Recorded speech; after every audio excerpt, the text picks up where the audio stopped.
Perkenalkan dahulu ya Pak ya, nama saya Aprilia, saya ahli gizi yang bertugas di Poligizi rumah sakit ini pada hari ini. Sebelumnya saya boleh tahu nama Bapak siapa? Ya, usia Bapak berapa ya? 56 tahun. Pekerjaan Bapak? Saya pedagang, Mbak. Boleh saya lihat hasil lab terakhirnya Pak? Ini Mbak. Oh ya. Dari hasil lab Bapak, ini gula darahnya ada riwayat DM sebelumnya? Ada. Oh, itu sejak kapan ya Pak ya? Kira-kira 2 tahun yang lalu.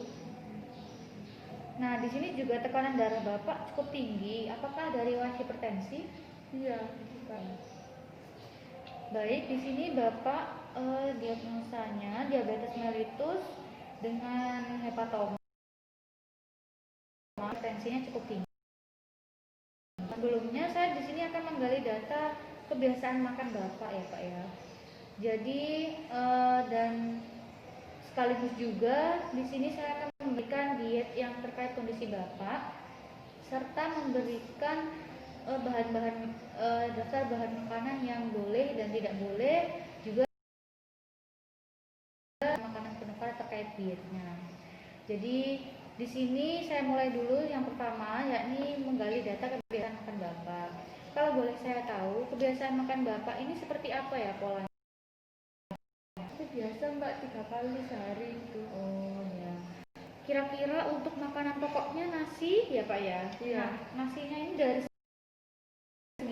ya sekitar segini lah kalau pagi. Kalau siang itu? Kalau siang lebih banyak Mbak, kayaknya 1,5-nya ini. Berarti 1 porsi ditambah setengah porsi ya? Iya. Kalau untuk malam? Kalau untuk malam ya segini lah, Segini sama kayak pagi. Oh, sama juga ya? Iya. Kalau untuk lauk hewani yang paling sering dikonsumsi apa ya Pak ya? Lauk hewani itu telur sama ayam. Lauk ayamnya berapa potong? Satu potong sekali makan ya? Kalau telurnya? Kalau telurnya 2 sih Mbak. 2 butir ya sekali makan. Baik, saya lanjutkan. Kalau untuk sayurannya seperti apa Pak? Kalau konsumsi Bapak? Sayurnya saya sukanya itu yang sayur bening, sop gitu-gitu. Sama tumis juga, tapi jarang sih tumis. Jarang ya tumis. Dan wortel gitu seperti ini.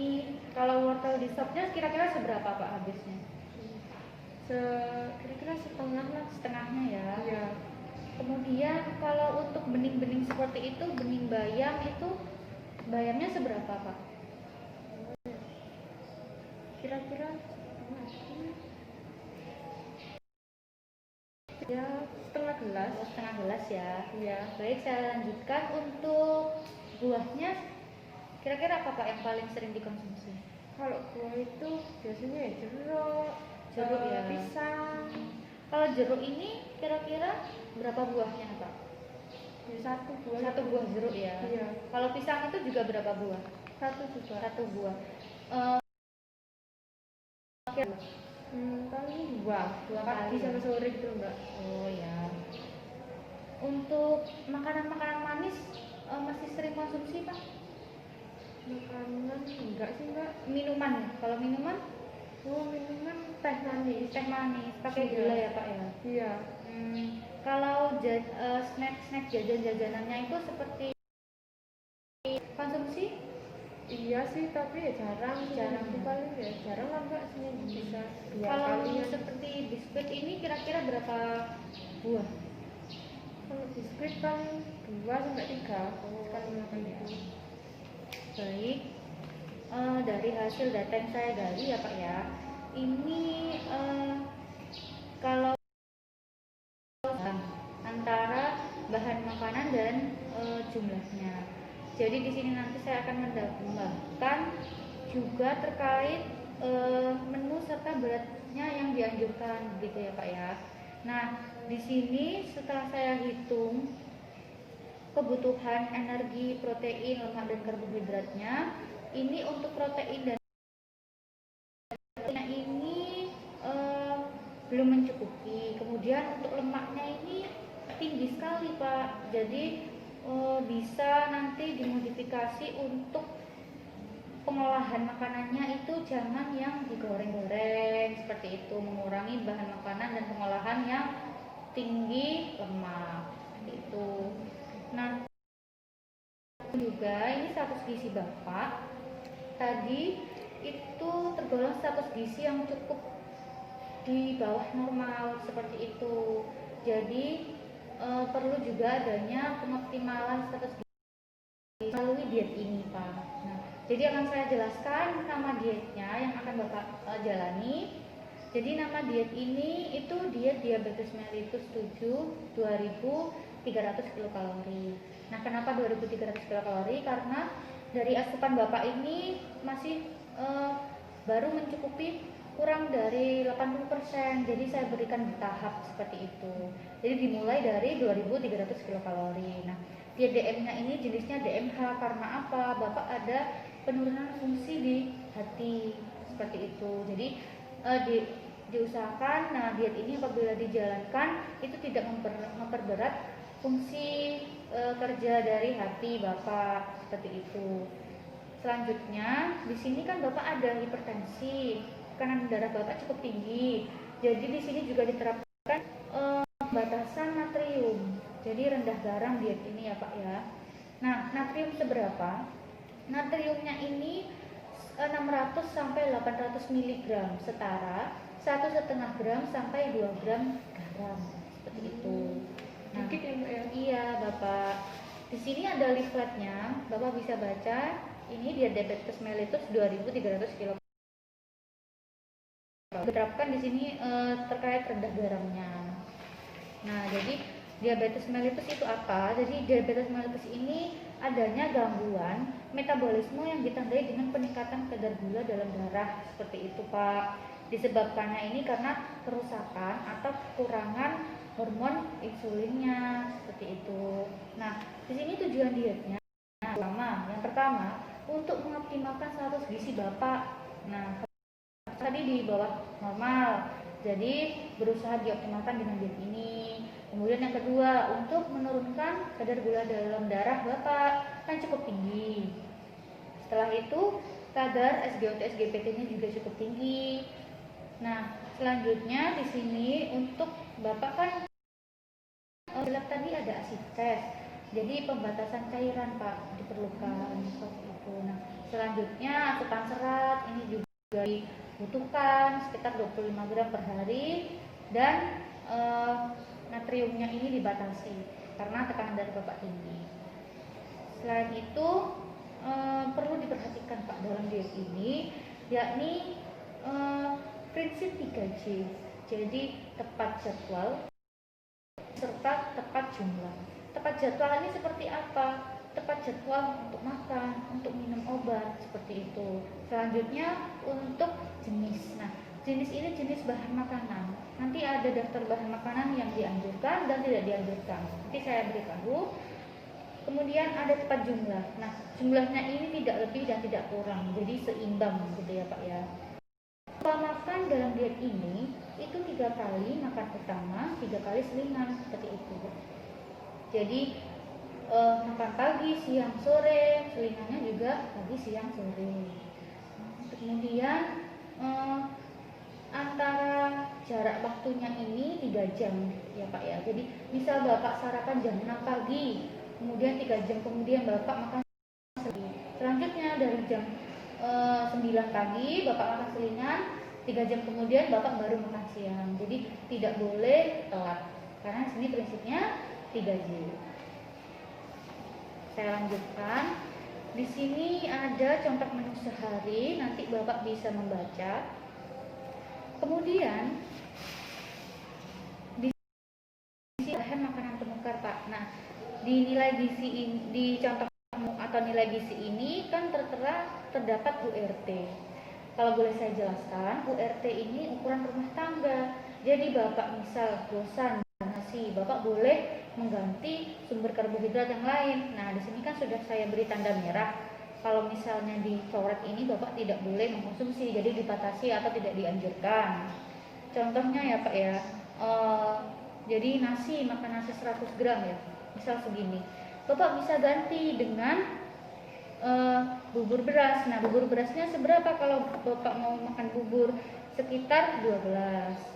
Kan nggak mungkin Bapak mau menimbang-nimbang berapa. Kemudian bisa juga diganti dengan apa? Dengan makaroni, misal setengah gelas. Itu zat gizinya setara dengan nasi yang barusan itu, Pak. Kemudian lanjut untuk protein hewani. Nah, protein hewaninya tadi sudah betul sekitar 1 potong. Nah, Bapak kan menyukai ayam, kemudian telur.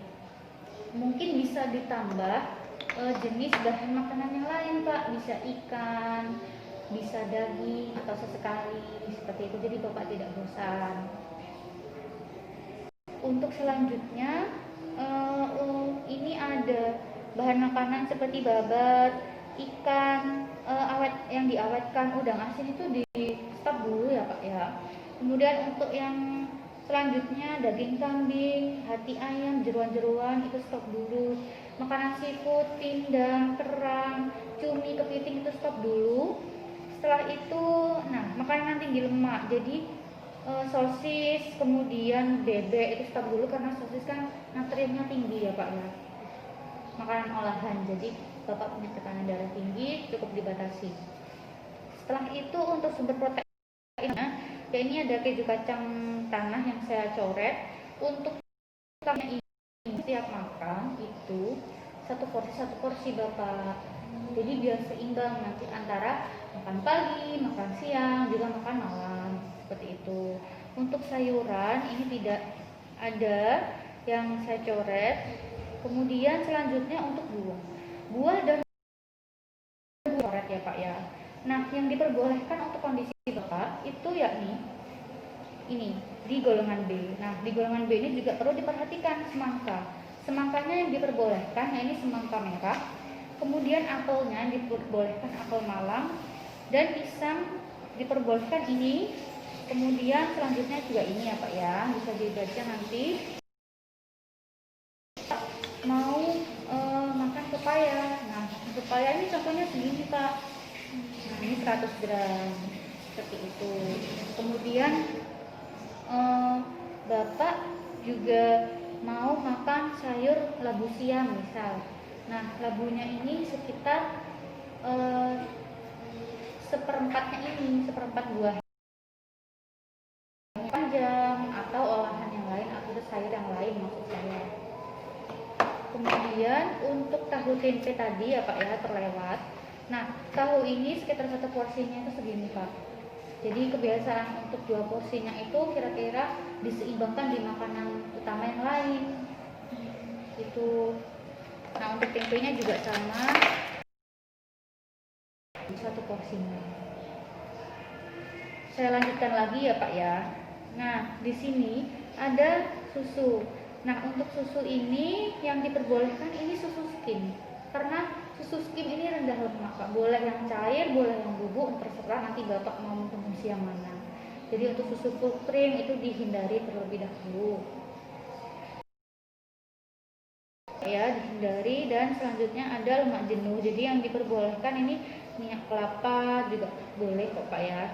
Namun batasannya juga diperhatikan seperti itu.